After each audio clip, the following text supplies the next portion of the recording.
നിങ്ങൾ നിങ്ങളുടെ സ്വകാര്യ വാഹനം നിങ്ങളുടെ ഫ്രണ്ട്സിനോ അല്ലെങ്കിൽ മറ്റാർക്കെങ്കിലും ഉപയോഗിക്കാൻ കൊടുക്കുന്നവരാണോ? എന്നാൽ ഇനി മുതൽ ഒന്ന് ശ്രദ്ധിക്കുന്നത് നല്ലതായിരിക്കും. ഇത്തരം രീതിയിൽ നിങ്ങളുടെ വാഹനം ഉപയോഗിക്കാൻ കൊടുക്കുന്നത് നിങ്ങൾ വാഹനം വാടക കൊടുക്കുന്നതിന് തുല്യമായിട്ടായിരിക്കും ഇനി MVD കണക്കാക്കുക. നിങ്ങളുടെ വാഹന അപകടങ്ങളിലോ അല്ലാന്നുണ്ടെങ്കിൽ മറ്റെന്തെങ്കിലും ക്രയവിക്രയങ്ങളിലോ നിങ്ങളുടെ വാഹനം പെട്ട് കഴിഞ്ഞ് കഴിഞ്ഞാൽ നിങ്ങൾ വലിയ വില കൊടുക്കേണ്ടി വരും. ഈ ഒരു നിയമം ഇതിനു മുമ്പും നിലവിലുണ്ടായിരുന്നു. പക്ഷെ നമ്മളെ വർദ്ധിച്ചു വരുന്ന ചില വാഹന അപകടങ്ങളുടെ പശ്ചാത്തലത്തിൽ ഈ ഒരു നിയമം കർശനമാക്കുമെന്ന് പറഞ്ഞിട്ടുള്ളത് മറ്റാരുമല്ല, നമ്മളെ ട്രാൻസ്പോർട്ട് കമ്മീഷണർ TS നാഗരാജു സാറാണ്. റെന്റ് കാർ എന്നുള്ളത് വൈറ്റ് ബോർഡ് വെച്ച് ഒരു non transport vehicle rent car കൊടുക്കാൻ പാടില്ല, നിയമമില്ല. ഞാൻ എൻ്റെ ആവശ്യത്തിന് വേണ്ടി ഒരു വണ്ടി വാങ്ങിച്ചിട്ട് ഒരാൾക്ക് പൈസ ആണെങ്കിലും ഫ്രീ ആണെങ്കിലും കൊടുക്കാൻ പാടില്ല എന്ന നിയമം.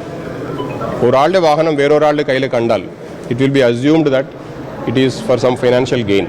ആ രീതിയിൽ തന്നെ നമ്മുടെ ഒരു നടപടി ഉണ്ടാവും. ചില രീതിയിൽ നിങ്ങളുടെ വാഹനം കൈമാറുന്ന നിങ്ങളുടെ ഫ്രണ്ട്സിന് വീഡിയോസ് അയച്ചു കൊടുക്കുക. അപ്പോൾ ബി കെയർഫുൾ.